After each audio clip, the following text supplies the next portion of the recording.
Hi. So today I wanted to work on this ficus forest, and it's actually one that I wanted to kind of make a little house. And if you kind of see in the middle there, there's a little figurine of a house there, and it's obviously grown quite a bit. So I first planted this in September of last year, and I haven't really touched it at all since then. So now it's completely overgrown. And I hope to do a bit of just some cleanup work and just see if we can kind of identify a better structure for the entire composition. So I just wanted to look really closely though. So there's the entrance in the house, and I have it in this tin pot. Um, I think it was part of a succulent arrangement that I'd received as a gift many years ago. But everything has since died, and I just found it kind of lying around in our backyard, so I decided to clean it up and thought it would be interesting to have this little humble looking planting for this. And of course, when I saw this little house, I thought it would be just amazing to do a penjing with it.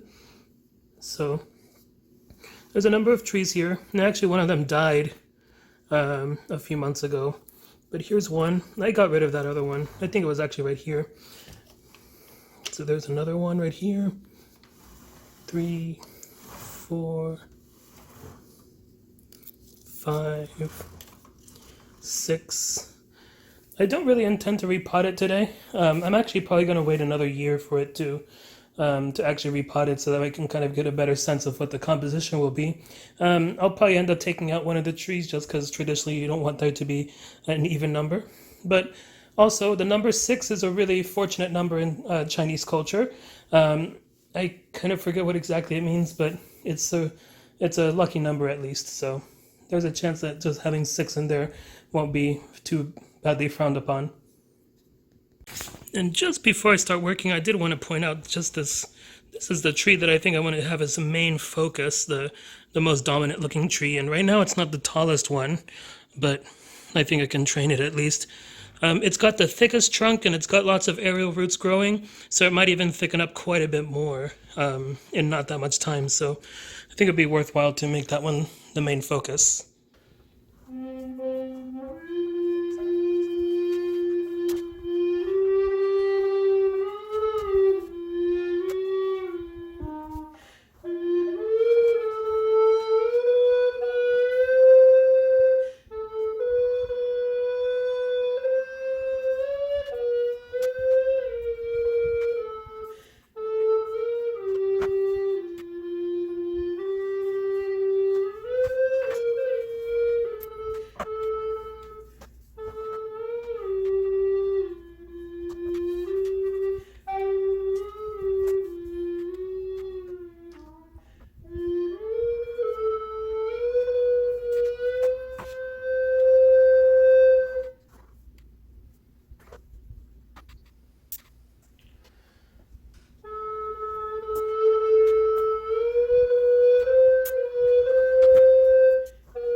All right, so taking a closer look was very useful and very fruitful as well, as we can see with the amount of pruning that I ended up doing.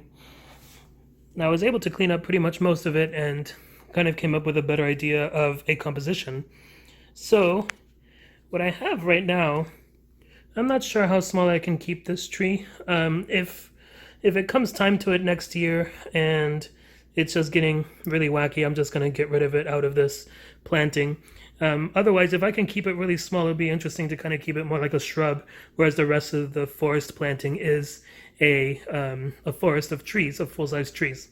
But anyways, right here, I decided to, well, at least I started with this one being maybe the main focus, and it still kind of is. It's got a really thick trunk. It's the thickest one out of all of them. And like I said, it has a lot of arrow roots, so it can thicken up quite a bit more if I let it, and I think I will. Now this back tree, what I did was I cut it back to this small branch. I'm going to let this kind of be the leader right now, and it's going to be really wonky for a bit, but it'll add some motion, and maybe it'll even develop a special kind of canopy. Now this next one I cut down just a little bit more, mostly to kind of have a little bit more of a balanced nature, and basically not to have too many trees that are taking up all the attention. So this one I'm going to let grow out a bit more as well, but I decided to cut it just a little bit taller than this one, but shorter than this next one. Now this next one was probably the most difficult one to deal with. Actually, no, it wasn't. This one was kind of fairly straightforward. I decided to just cut it back. After looking at finishing everything, though, it looks like this might actually be another point of interest, though, in this forest. So we'll kind of see which ones develop better, if it's either this one, or this one. Now this last tree is the one that was giving me the most difficulty because it had the most growth on it, but it was it was thinner than this other tree right here. So what I decided to do is I'm going to cut it. Well, I already cut it back a fair bit, and I'm going to try to see if it can kind of stay pretty well developed and really a little bit lower as well. So ultimately what I'm hoping to have is probably a sort of like, this is probably going to be like the highest point, and then maybe there can be kind of a little dome that kind of goes up to here and kind of tapers off down to the front as well, just to kind of give a little bit more of a perspective of there being a big forest. But for the time being, I'm going to leave it like this. And also repotting is going to be interesting because a lot of the roots have already grown and taken over the base of this house. So it'll be interesting to see what ends up happening. Perhaps this will be a forest over house in the end.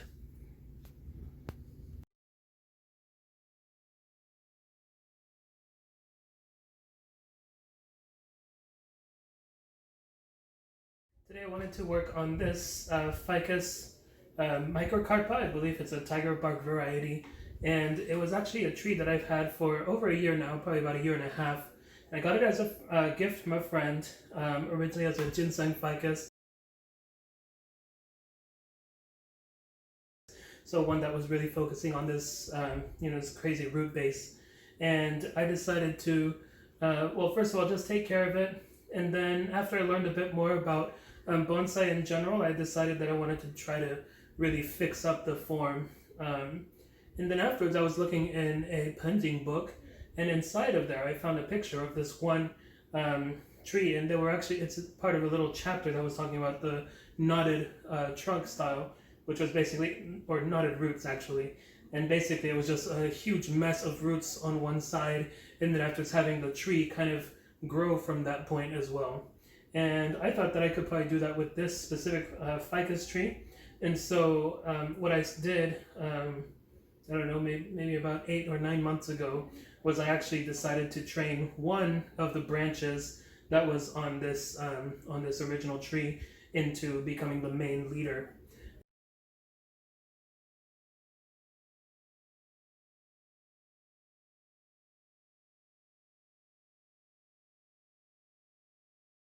And so that's what I did, and I had it. I had this pretty big curve set up and stuff like that, so I can imitate that tree that I really enjoyed seeing. And so today I wanted to go ahead and repot it. I think it will be more appropriate to have this in a round pot, just because there's a lot of curvature and stuff like that going on in this tree. So I've got a new pot that I'm going to use. And then the other thing I wanted to do is just do a little bit of pruning and maintenance as well. But we'll start with the repotting and then kind of see from there. One more thing is actually my fertilizer bag has a root growing into it, so it's going to be interesting to kind of see the different roots that are growing.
Now this is quite an impressive root base. At least I know that it was filling up the entire pot. And it also definitely means that it was time to give it a repot. So hopefully I'll be able to give this a bit more room to grow in, or at least just be able to give it a better shape down here.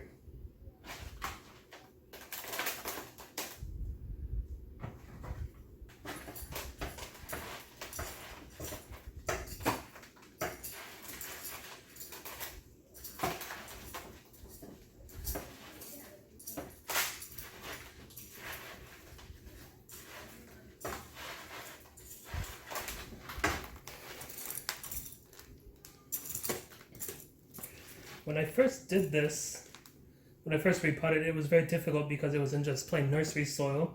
So now it's nice to actually have bonsai soil, which is very easy to take out from the roots.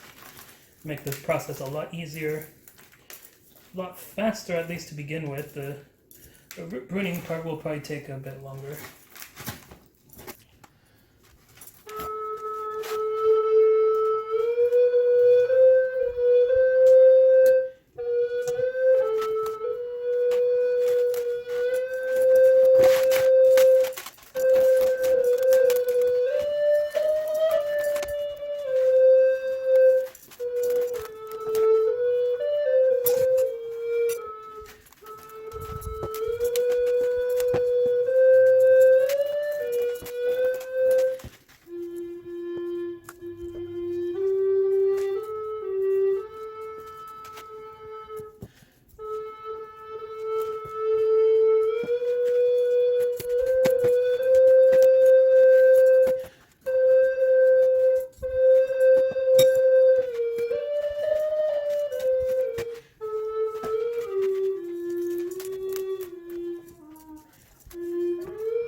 There's actually quite a bit of nursery soil from the last time, and I didn't actually fix that, so I'm going to wash this off and basically bare root it, and then I've got some interesting things that I need to figure out, so I'm going to go ahead and wash this.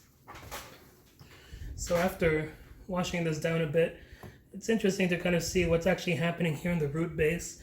The biggest thing is just that this this ginseng root base, this this original part is actually really, really deep, And I don't think it would be really good to actually have that as a main focus because it's basically going to take up about half of the tree's composition. But maybe if I actually pot this maybe at a little bit of an angle, I can probably get away with using much of it. I want it to be in a shallower pot so that way this can kind of work a little bit more with a little bit more of a radial root spread, but I'm not too sure. The first step, I think I'm going to have to try to get rid of some of this root though, because it needs to be at an angle that I can actually work with and not just be the main focus.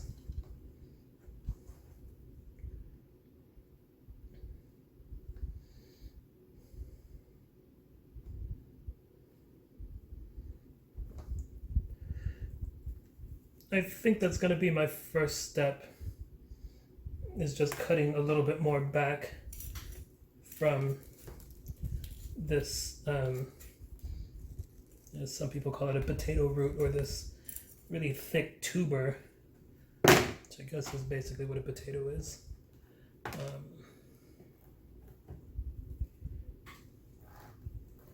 It is, of course, very humid outside, and so I'm sweating quite a bit even though I'm indoors now, but it's really, really humid. It's getting ready to rain quite a bit.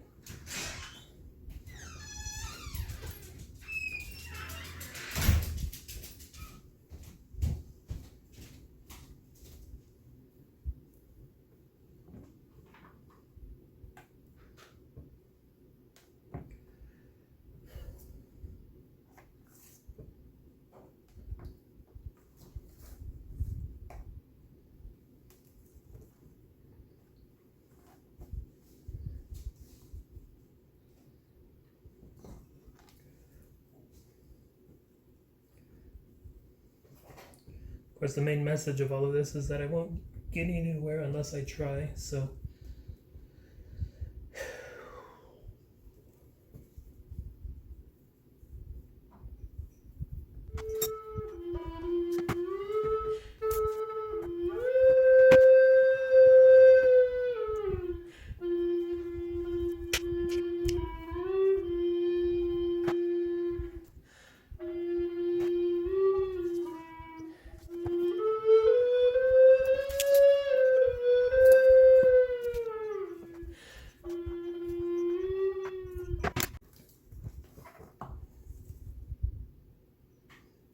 yeah, that was quite a bit.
All right, so now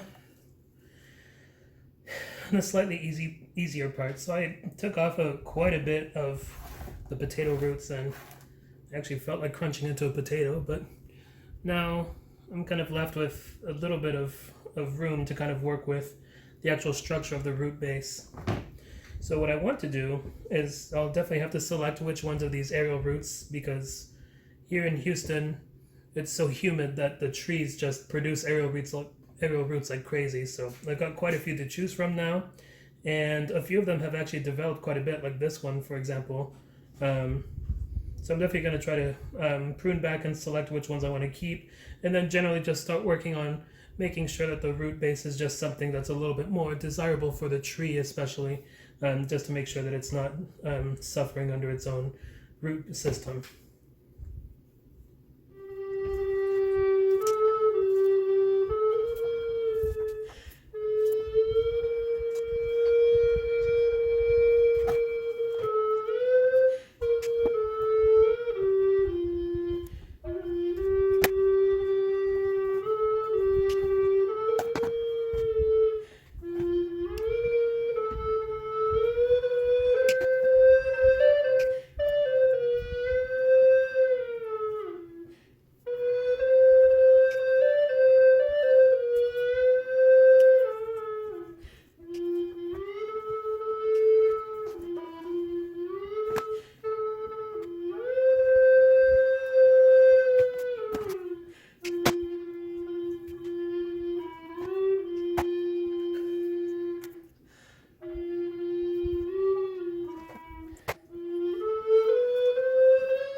I found an ant pile.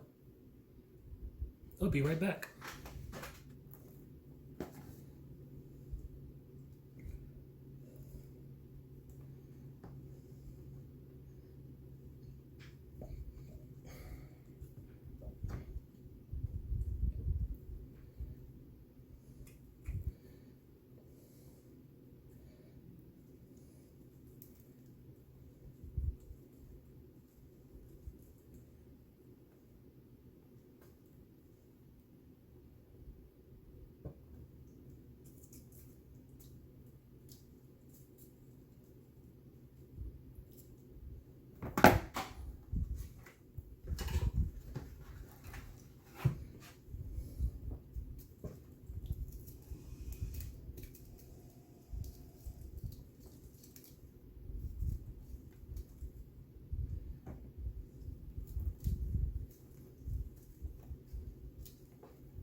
I think that's going to be it for today. There aren't too many roots to kind of deal with, and the main thing is just now trying to see how it fits into the pot. I got rid of a number of unwanted aerial roots, especially there were a few that looked like they were actually strangling the tree, which I know is kind of possible and also kind of not possible. I've heard that ficus trees will fuse together, so that might have been what they were working on. But there's this huge scar right here from a root that was just reaching straight into the plant, and it didn't look like it was fusing at all. It just looked like it was cutting through the tree. Again, it just might be my inexperience and ignorance that kind of guides that opinion, but at the very least it just looks like it was kind of strangling itself. So now we're actually going to put this into the pot. Actually, let me just cut back just a few of these roots as well.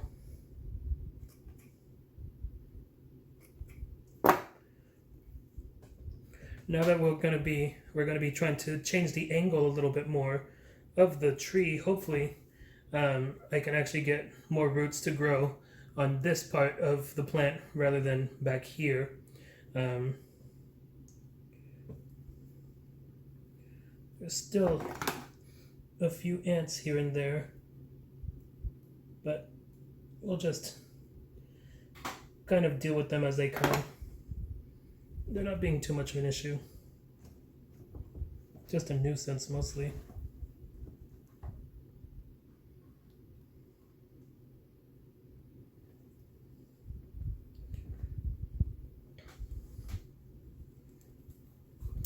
Actually, after looking at this tree again, still want to cut back even more from this gigantic root at the front.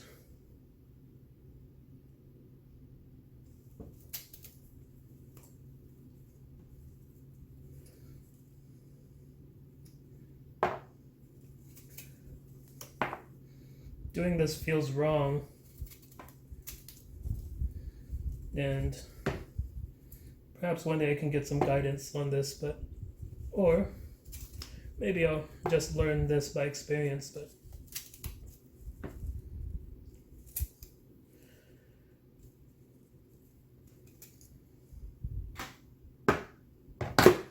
one thing I'm trying to tell myself in reassurance is just that this tree by itself was made into something akin to Frankenstein's monster, with there being a number of just branches grafted onto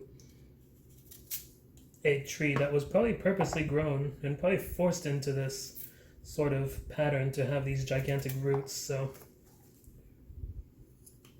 I don't know, maybe I hope that I'm helping the tree at least and not just damaging it and hurting it and harming it.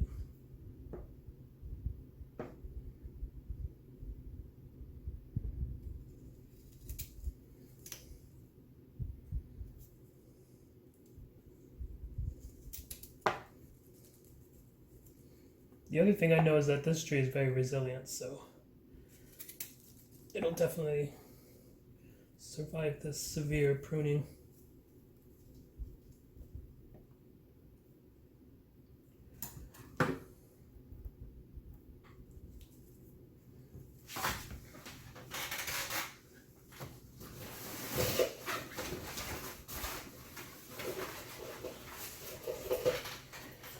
Don't have a lot of styling, having a lot of repotting under my belt, but I know I have pretty much all the tools I need for it. Just sometimes I'll forget about them. Like this toothbrush that I saved specifically for this. Okay.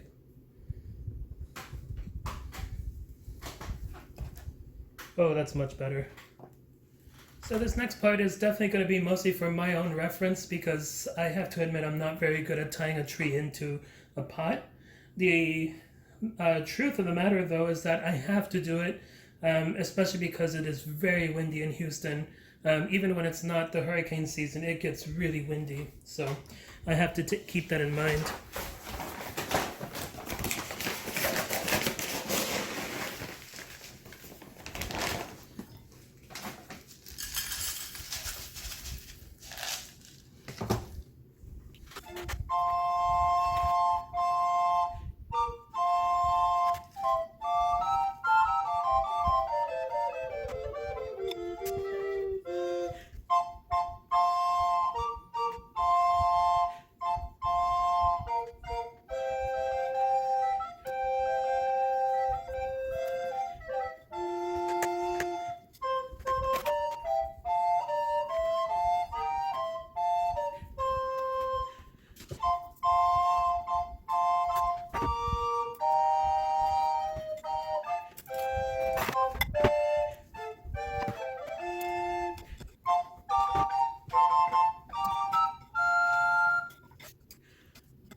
And so now that it's potted up, I wanted to go ahead and just do a little bit of styling as well. I do want it to grow out a significant amount more, especially to thicken up more of this main leader, but I do want to get some branches in place, just so that way it's a little bit easier to deal with them as this tree gets a little bit more mature.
So now I'm going to do a little bit of pruning.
So this was a bit of a project, of course, but it was nice to finally get this repotted in a little bit of a lower angle.